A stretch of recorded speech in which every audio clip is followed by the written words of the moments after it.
Bom dia, boa tarde ou boa noite, dependendo do horário que você está assistindo essa videoaula. Eu sou Ana Clara e vou falar para vocês um pouquinho sobre a evolução das aves. E no Laboratório de Ensino de Zoologia, no curso de Ciências Biológicas da Faculdade do Futuro, Manhuaçu, Minas Gerais. Então, primeiramente, a gente tem que entender quem são as aves, né? É o grupo de animais que mais fascina os seres humanos. Por quê? Exatamente pelo seu voo, são as espécies voadoras, pelo seu canto, que encanta diversas pessoas, desde as pessoas especializadas a leigos no assunto, suas cores, são exuberantes, e o seu comportamento, que tem diversos tipos de comportamento dentro do grupo das aves. São mais de 11 mil espécies catalogadas. E várias dessas espécies possuem hábitos diurnos, o que facilitou o estudo do seu comportamento e também da sua ecologia. Mas vamos à pergunta que não quer calar, certo? A origem das aves. De onde vieram e para onde vão? Só que, como diria o Castelo Rá-Tim-Bum do canal Cultura, senta que lá vem história.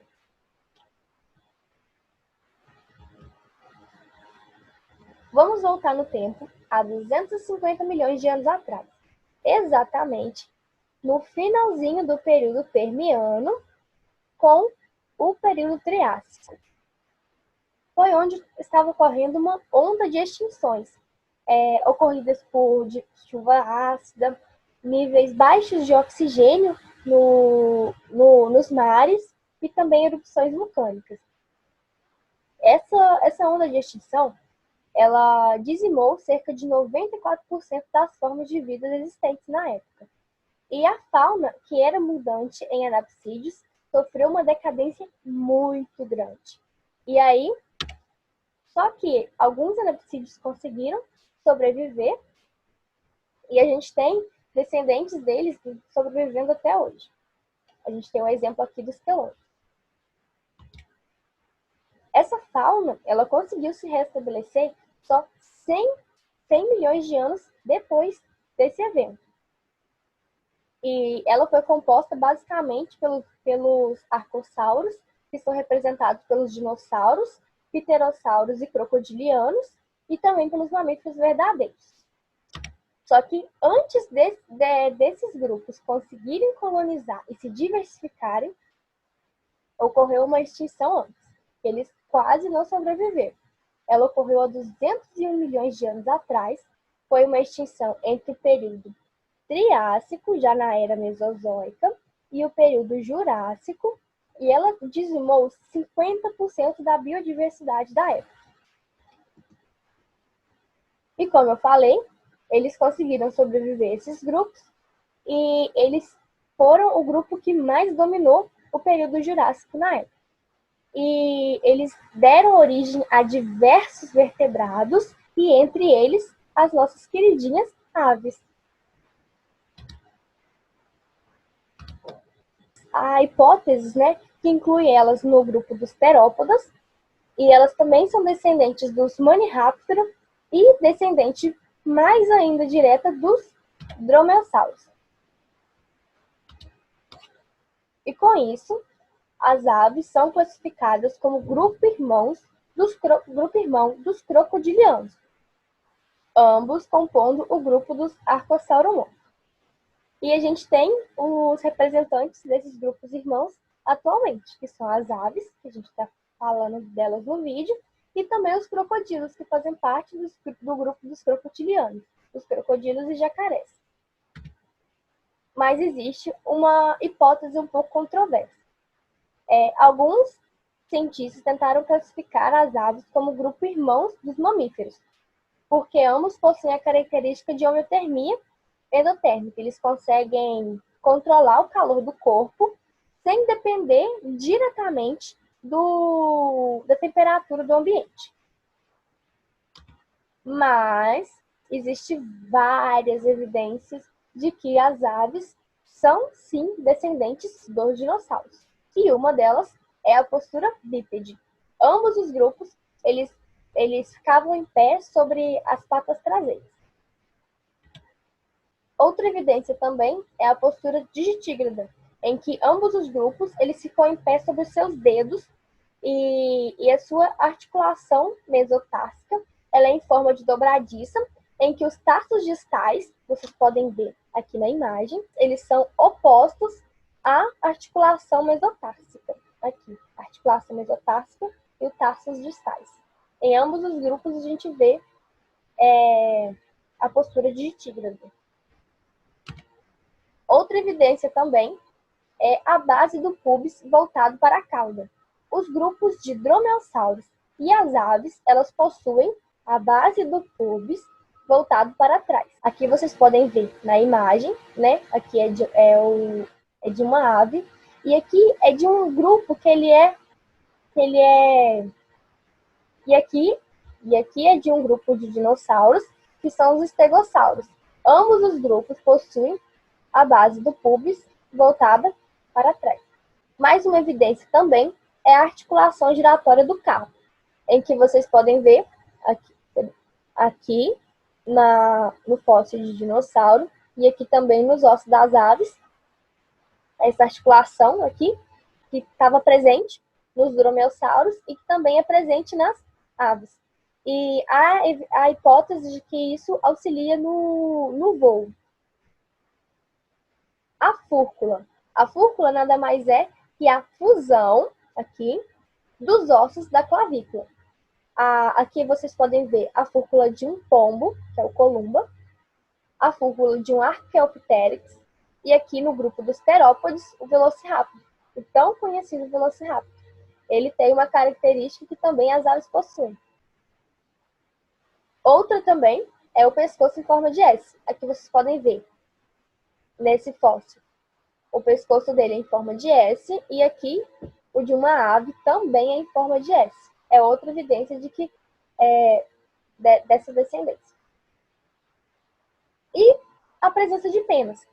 A presença de penas é datada desde os terópodes. Há indícios de que os Velociraptor também possuíam penas. E os dromeossauros também é um grupo que já possuíam o corpo cheio de penugem. E essas penas, elas não tinham função de voo a princípio, não. E as funções dela inicial era isolamento, né? Isolamento térmico, equilíbrio e talvez flutuabilidade, mas a princípio não tinha função de voo. E o ovo amniótico. Ele surgiu nos anfíbios mais basais, mas os primeiros ovos com casca impregnada de cálcio e com parte parcialmente impermeada.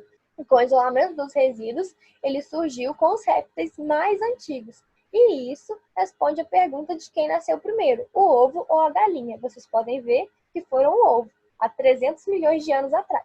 E o elo perdido, que não é mais perdido e que foi achado. O Archaeopteryx litográfico. Ele é datado do período Jurássico, de 150 milhões de anos atrás, e acreditam que ele seja o elo perdido entre os dinossauros e as aves, exatamente porque ele tem característica tanto de dinossauro e tanto de ave. Ele possuía dentes, que é uma característica de dinossauro, mas também possuía aves. E penas, né? E ele poderia correr e pular, mas ele não poderia voar. Ele não tinha o formato anatômico dos seus músculos para poder auxiliar no voo. Ele tinha a cauda de réptil, a cauda em formato de cauda de réptil, mas ele também possuía a fúrcula, que é um osso que vocês puderam ver que é bem desenvolvido nas aves. Mas como que as aves evoluíram para conseguir voar? Tem duas hipóteses. A cursorial, que é onde os primeiros indivíduos eles corriam e pulavam, e aí, como as penas deixavam eles mais leves, e como eu falei, auxiliavam na flutuabilidade, eles conseguiam, com o tempo, eles conseguiam voar. E dentro da hipótese cursorial, também há hipóteses que acreditavam que eles utilizavam as asas para capturar suas presas. Ele via um inseto, ele corria atrás do inseto, E aí, na hora de pegar o inseto, ele batia a asa para pegar o inseto. E aí, com esse bater de asas, e como é uma estrutura muito leve, auxiliou ele aos primeiros passos para voar. A segunda hipótese é a hipótese arborícola, em que eles eram espécies que viviam em árvores, eles escalavam as árvores, viviam ali em cima das árvores, e quando ele precisava se alimentar, ele via algum inseto ali na região, ele pulava e abocanhava o inseto. Aí, para ele não cair, se esborrachar e morrer no chão, alguns deles batiam as asas e isso também propiciou o voo. Mas são duas hipóteses, há controvérsia em ambas as delas, mas são aceitas por enquanto no âmbito científico. E o que deu a diversidade de aves que a gente tem atualmente? Como eu falei, vocês viram que elas são muito diversas. Foi a partir da extinção Cretáceo-Terciário, que é conhecida como KT, que foi a extinção que teve a queda do meteoro e que extinguiu todos os dinossauros que viviam na época, exceto os organismos que tinham menos de 50 quilos aproximadamente. E, exatamente, sobreviveu as aves que viviam em ambiente de alta altitude, que viviam em ambientes mais altos, e as aves que viviam em ambientes mais baixos, elas não conseguiram sobreviver. E acredita-se que as aves neórtides conseguiram sobreviver e que conseguiram ocupar os diversos nichos ecológicos que sobraram depois dessa extinção. E com isso, a gente tem a diversidade de aves atualmente, onde elas ocupam diversos nichos, como o mar, a terra e o ar, né? Elas podem voar, elas podem nadar e elas podem caminhar. E são inúmeras espécies de aves e que ocupam esses diversos nichos. Então, eu vou ficando por aqui. Eu espero ter passado para vocês um pouquinho da evolução que aconteceu com as aves. E qualquer dúvida, vocês podem estar em contato comigo. E obrigado pela atenção.